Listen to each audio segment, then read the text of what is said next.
It's week 12 in the NFL. It's Thanksgiving week, but we're taking a look on this video of the Sunday main slate with our favorite cash game and GPP lineups.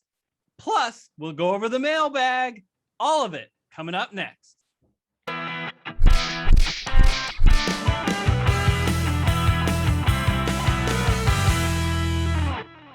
Hello, everyone. I'm Eric Lee. And I'm Michael Wiley, and we're the Fantasy Football Consultants. All right, in just a few minutes, we're going to break down the main slate for Sunday. We already did a separate video breaking down the Thursday Thanksgiving 3 games with our favorite picks. Let's do something we have long overdue. Let's open up the mailbag. Mail call. Gather around, everyone. Well, let's see what's in the mail. What's this? A letter for me. From Teal X the other day, reminding us to please announce our scores from our FanDuel lineups each week. So, Eric, I think we need to do that for our fans here. Yeah, so this is Subscriber Appreciation Week. So we said we'll do all the stuff that you guys want. So this is just not from Teal. A number of people have actually said this to us. So let's go over it real quickly. So we had 3 lineups that we did. The cash lineup scored 106 points. Surprisingly, that was enough to cash, finishing 38th out of 100. 2 GPP lineups. One was not good because it relied on the Kansas City game as scoring a lot of points, and the Kansas City Dallas game was not as high scoring as everybody thought. That GPP lineup only got us 87 points. But the other GPP lineup, which focused on Green Bay and Minnesota, with Aaron Rodgers going to Devontae Adams, running it back with Justin Jefferson, that went off 161 points. It finished 241st place, so a little over 200th first place out of 30,000 competitors. Pretty good. Michael, we did not have Jonathan Taylor, and I kind of looked at a lot of the lineups that finished ahead of us. They almost all had Jonathan Taylor, who just had 5 TDs. So Jonathan Taylor just would have had a great week rather than an unbelievable, awesome week. That lineup would have done even better. So I just want to comment a little bit about, well, why don't we do that every week? Why don't we just share our lineup in scores in the interest of transparency? Well, we used to do that, but what we learned is it is so much better by making it not all about us. The last thing we want you guys to do is just to scroll it to the end of the video, look at who we picked and go, well, that's the lineup we're going to pick. Because as we give you our lineup, and we'll show you in this video, we give you alternates. We say, hey, consider this guy, consider this guy. And then after we video, we have a discussion in the comment section about different things. That's what this channel is all about. Look, if you're just wondering how are we done this year, because we don't like to brag because some weeks were bad and some week is good. But just look at the comment section. If you've been following us every year, we've done very, very well. Been right a lot more than we've been wrong, but we continue to invite you to participate in the discussion. What's your take on all this, Michael? Yeah, no, I think that's right. I mean, it's, yeah, we like to pat our backs, but there's times that we make big mistakes, right? And so sometimes, we can shy away from that. But as Eric says, it's just not about us. It's about making good decisions. And some of the decisions that Michael's talking about should be supported by the Keys to Success video that we recently recorded. Suggest you check that out. But here's the bottom line. We expect each week to occur kind of like this. Michael and I give you a breakdown of who we think you should play in cash and GPP, and we give you our reasons. There are 9 guys in our lineup. You might say 6 of them, hey, we like. 3 of them, just switch those guys out and put some of your own. And then go down to the comment section, because then late breaking news comes out, and then we have a discussion about, hey, we should pivot here or we should do that. And by the end of the week, I think that you're going to have a lineup you're going to feel really good about. And that's what we're talking about when we say that we've been successful this year with this analysis. All right, let's see if we can back up all this success by getting into FanDuel, and let's break down the Week 12 main slate. A quick advisory about the FanDuel contest if you qualified for Week 12. We talked to FanDuel, and we can't get the contest out until after Thanksgiving. So look for an invite for the very first contest, or just go into the league if you've already signed up. You should be able to enter your lineup in on Friday. Feel free to drop it in the comment section or send us an email at fantasyconsultantsinfo@gmail.com if you're having trouble on Friday, but should be pretty straightforward. And Michael, who's going to win the first week? Is it going to be one of our viewers, or is it going to be us? One of us. Oh man, I'm ready.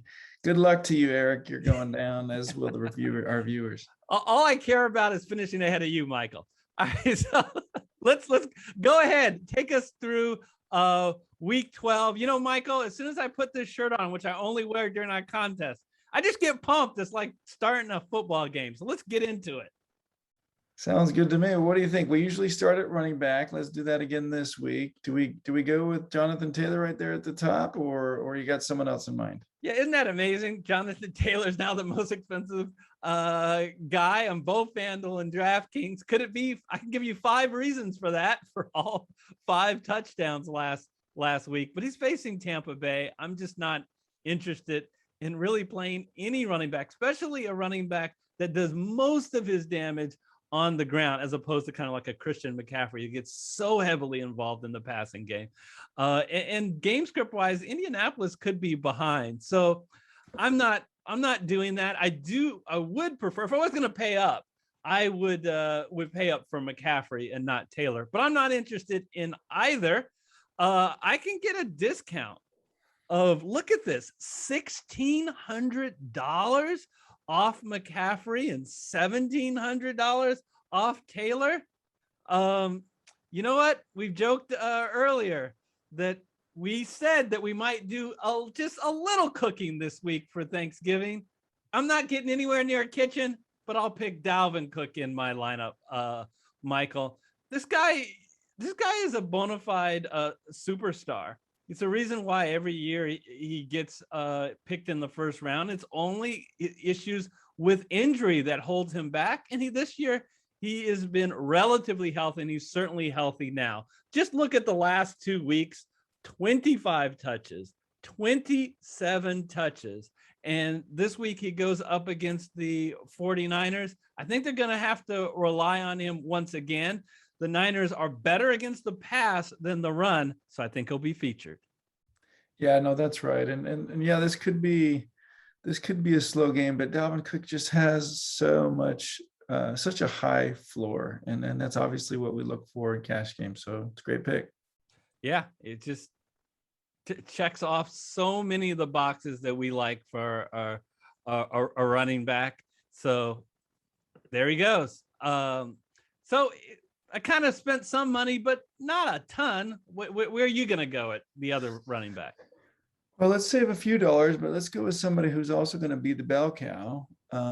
Gets not only the touches for the running game, but it's getting him in the passing games because Aaron Jones is out. AJ Dillon is the guy, and he's done really well the last couple of weeks with Aaron Jones out, and he's only 6,900. So, yeah, okay, I know the Rams have one of the stronger defenses in the league, but this should be a high-scoring game. I think that's what the writers are saying, and I think AJ Dillon's going to get his touches yet again. And look what he did in the pass game this last week as well.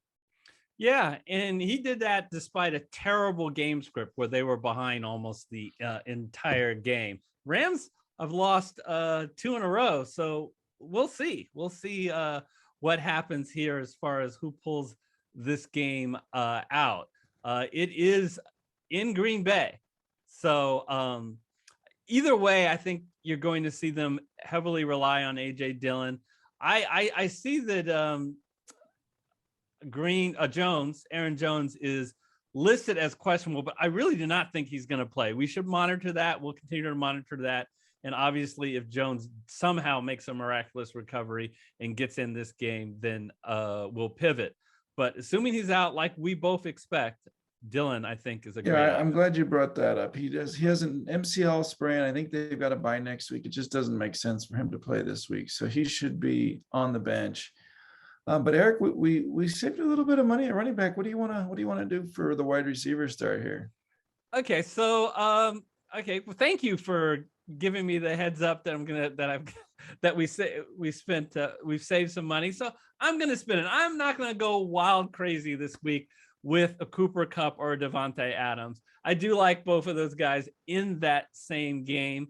But for a discount, a guy I like almost as much, $1,500 less than Cooper Kupp. I mean, that Cooper Kupp pricing, Michael, is really crazy. A guy that we like that gets featured just about as much as Kupp, Deebo Samuels. Now you're going to look at this, and if you're not paying attention, you're going to go, what? Look at last week. He only caught one ball. But that doesn't tell the story of how much the Niners are trying to get him the ball. They actually line him up. This isn't just like an end around. They line him up in the backfield to just get carries. And that's where he had a bunch of carries, including a rushing touchdown. And that's why he still, despite only catching one ball, got 16 FanDuel points. So as there are few people in the NFL, to me, at this point, who has more of a floor at the wide receiver position.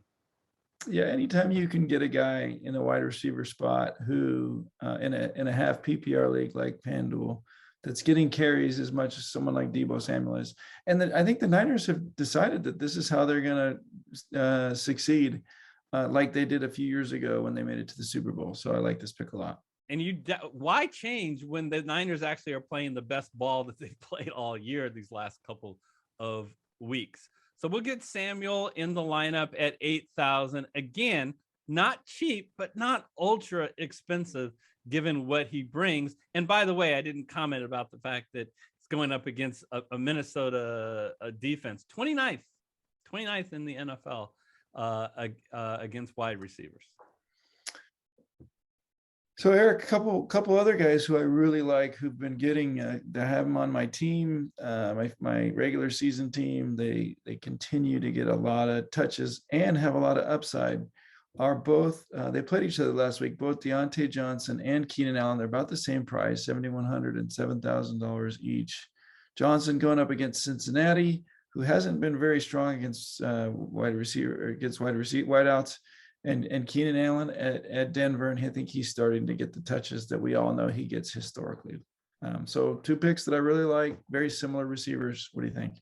Yeah, and in Deontay Johnson's case, I just love his matchup. I mean, I feel like we've been wrong on plenty of guys, but this is one of the guys I feel like been right on.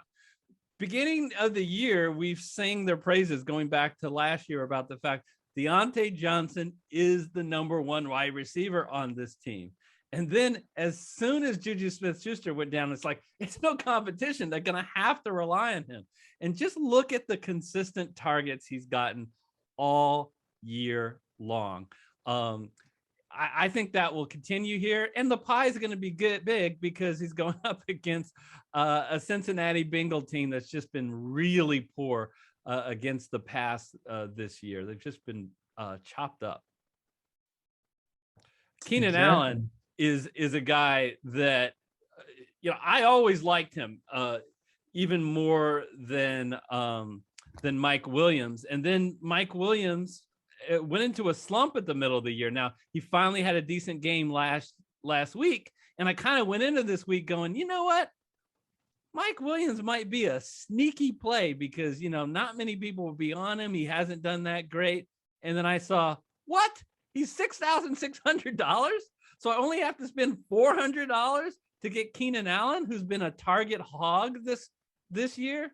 So given the difference, let's go ahead and I agree. Let's get Keenan Allen in the lineup. I believe it's on DraftKings that there's a huge difference between Keenan Allen and Mike Williams. So if you're a big Mike Williams guy for this week, go play DraftKings. Exactly. So where you want to go from here? You want to go to quarterback or you want to go to tight end? Let's talk tight end. And you made a statement last week, and I thought it was a very interesting one. It says, when you look at a player, in this case, Dallas Goedert, sometimes you can't just look at the statistics, and they don't always tell the story. with Dallas Goedert, because if you watch the game, then you'll get to hear more of a story. And if you were watching Philadelphia, Jalen Hurts continues to throw the ball to Dallas Goedert, and he continues to have penalties that have nothing to do with Goddard that gets reversed. He had another touchdown reversed. He had a really nice reception where he raced to the end zone after breaking a couple of tackles, and he fell on the one. So he easily could have had 2 touchdown game, and his price would have been a lot higher.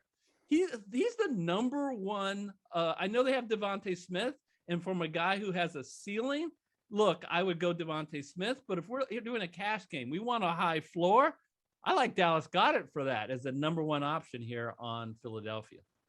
Yeah, no, big fan of his capability. And now that he doesn't have to share time with his old counterpart, Ertz, I think that this is a great play. Yeah. And by the way, he faces the New York Giant team that has just been giving up yards like it's Christmas already. So all that should spell a good thing. And we don't break the bank at $5,900. So we'll get him in the lineup. And let's take a stock of where we are. We have 17,000. We can spend a little over 5,500. So we don't have a lot of money, Michael. We can thank some of our wide receivers and Dalvin Cook for that. But this isn't like a stars and scrubs lineup. We put a lineup together with a bunch of really solid players and not any really premium price guys. So at QB, we're going to continue with that. Look at Jalen Hurts. That's where you see the difference, Michael, between real football and fantasy, because you can't convince me that Jalen Hurts is better than Tom Brady and Aaron Rodgers. But here we are in fantasy, and even better than Justin Herbert. But fantasy is a strange beast. So I'm going to pass on all these expensive guys. And look, I mean, these guys are going at around $8,000. Hurts, Brady, Cam Newton. Look at, they priced Cam Newton. He's a bargain on DraftKings, not so on FanDuel. Rodgers, Herbert, they're all about $8,000. How about going down, continue to save money all the way down here. Look at Matt Ryan. Look at the 2 Ryans. I have no interest. Now, we talked a little bit about him in DraftKings. I'm surprised Joe Burrow is so low at $7,100. So if you can afford Joe Burrow, and we can go back and talk about it later if there was a way that we could pivot to him, I like Joe Burrow at $7,100. But we're going to continue to say, I know you're a big fan of Tua possibly down here at $6,900, but I'm still going. Woo! $6,500. Jimmy Garoppolo. You know, I said at the beginning of the year, I have no interest in Jimmy Garoppolo. And you know why? Because of this guy, Trey Lance at $6,500. Because they were doing a bunch of nonsense, Michael, of swapping the 2 guys out between Trey Lance and Garoppolo. So he got a little bit of action in here. Look, he hasn't thrown a pass since October 10th. It's over. There's no more swapping back and forth. And as we said, San Francisco is actually playing really well. So this is Garoppolo's team, and you can expect him to take every snap back there out of quarterback. And you know what?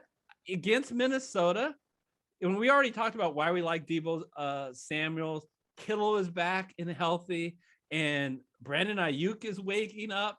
So he's got some weapons to throw to, and he faces a Minnesota team that, you know what?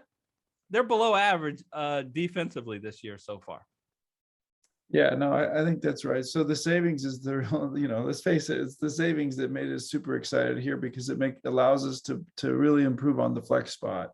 But Michael, yeah, you do that almost every week. We pick a guy that's low price. I spent all this time pumping him up, and you go, let's be honest, Eric, it's the savings. Well, I like to keep you honest, Eric. I hope you figured that one out by now. Well, fair enough. Well, I wouldn't have been interested in Garoppolo at 7,500, but at 6,500, yeah, I think it's pretty cool. We've got $10,500 to spend between the flex and the defense. Normally, we don't want to spend up at defense. So tell us, what do we got going here? Yeah, no, exactly. You're right. On the defensive side, other than a couple of situations where like New England or some of these teams have just gone off, and even in those situations, it's been somewhat unpredictable. Let's spend our money in the flex spot, and if we can, here in FanDuel, where it's half PPR, let's see if we can't get a running back who is the bell cow. And I think we continue, if you watch the Tampa Bay play, continue to see that Leonard Fournette is that bell cow. Yeah, Ronald James came in and he swiped a touchdown in this last game. But Leonard Fournette is the guy. He's getting a lot of pass touches. Look at all the receptions and targets he's getting out of the backfield each week. And he's the main guy. And I think he's due to get it's been a few weeks now since he's hit the goal line in the run game. I think that he's due, and I like this matchup against the Giants. I'm sorry, that was last week against Indianapolis. Well, you did like that matchup against the Giants.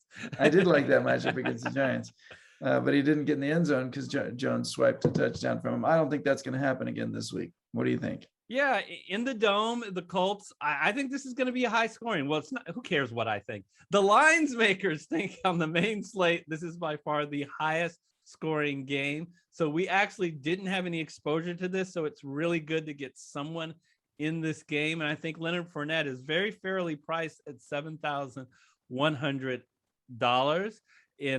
So if you trust that Tampa Bay offense against an average at best defense, I actually consider them to be slightly below average.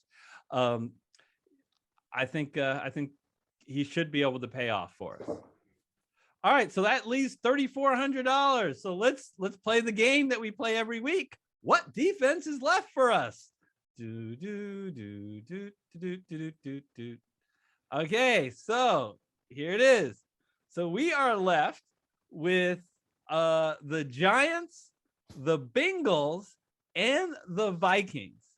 So I just want to say something. I'm shocked that the cheapest defense on this slate, the defense that is bottom basement here, we get to pick between a defense that leads the NFL in sacks at 3.1 per game. They're first in the NFL. Or the Cincinnati Bengals, a team that's home and a team that's favored against a quarterback that I think, Michael, can file for Social Security next year. Very immobile. So I don't know. What do you think? Given that we're faced with defenses that are 10-point underdogs who are really bad. What do you think between these guys? Yeah, no, I like the play. I mean, you're right. Of the four that we could pick from, the two to go with are the bottom two. I think San Francisco is going to run the ball, so I'm not sure Minnesota is going to get as many options to rush the quarterback as Cincinnati should. And with that game script, I think that I'm pretty excited about the possibility of Cincinnati getting a couple of late turnovers. So that would be my choice as well. Don't throw shade at our quarterback. It's Jimmy Garoppolo. So, all right, no worries there. We put the Cincinnati Bengals in there, and that's our cash lineup. All right, everybody. Now let's talk GPP. And for the GPP lineup, we always start with a stack. And the game that we're going to attack is by far the highest scoring game on the main slate. Tampa Bay at Indianapolis in a dome, so weather will not be an issue at all. And Tampa Bay is facing an Indianapolis defense that doesn't do good against quarterbacks so far this year, 29th, and doesn't do well against wide receivers so far, 30th. So why not do a stack with a quarterback who's good, Tom Brady, with two excellent wide receivers in Chris Godwin and Mike Evans, both perfectly healthy. Don't know about the status of Antonio Brown. He has missed the last couple of games. We'll see if he plays. I love the stack if Antonio Brown is out, but I'm okay with it even if Antonio Brown plays. All right, so we'll run that back with the number one wide receiver target, Michael Pittman. Don't forget what we always say here at FFC. You want to attack Tampa Bay in the air, not on the ground. I know Jonathan Taylor was just incredible last week with 5 touchdowns, 4 of them on the ground rushing. But I think that they're going to have to rely on their receivers more this week. And I think Michael Pittman has an ability to have a very high ceiling in this game. At running back, we already talked about A.J. Dillon. I love his ceiling because of his workload for this very relatively cheap $6,900 price. And Saquon Barkley. Could you imagine at the beginning of the year if I told you, hey, Saquon Barkley is going to be at home. He's still the bell cow back. He's still the goal line back. He's still going to get heavily involved in the passing game. And oh, by the way, he plays a defense that's 30th ranked against running backs. Would you like to play him? Yes. Would you like to play him for only $7,500? Double yes. So I love the ceiling. We could argue about, because of his inconsistency and injuries issues in the past, whether he has a high floor, but there's no doubt in my mind that Saquon Barkley this week has a high ceiling. So if things break right, he could really pay off for us. All right, the only other guys, because we talked about Deontay Johnson, and Deontay Johnson has a high ceiling because he's the number one wide receiver, gets the most targets against a Cincinnati defense that is just awful this year against wide receivers. Dead last, 32nd out of 32 teams. And then kind of a stack. It's not a stack that's highly correlated, but there is a little correlation in the sense that if Tyler Conklin on Minnesota scores a lot, that's more likely that Minnesota is going to be up, and we want our defense to be up. And if we can just get the game script right, folks, if we can get the game script right here, Minnesota can have a high ceiling game because they attack the quarterback heavily. Now they're 3-point dogs, which is not ideal, but 3 points, it could go either way. We're trying to tell a story here that Minnesota wins this game. And if that's the case, it's much more likely that the Vikings D and Conklin will have a good game. All right, that's our GPP. This is our last show of Subscriber Appreciation Week. Michael had to dip out, but he wanted me to remind you, both he and I are so thankful to our FFC community. We thank you guys. We thank you for supporting this relatively small channel and medium-sized channel in the NFL DFS space. We thank you for subscribing and for liking so many of our videos, which really helps in the YouTube algorithm.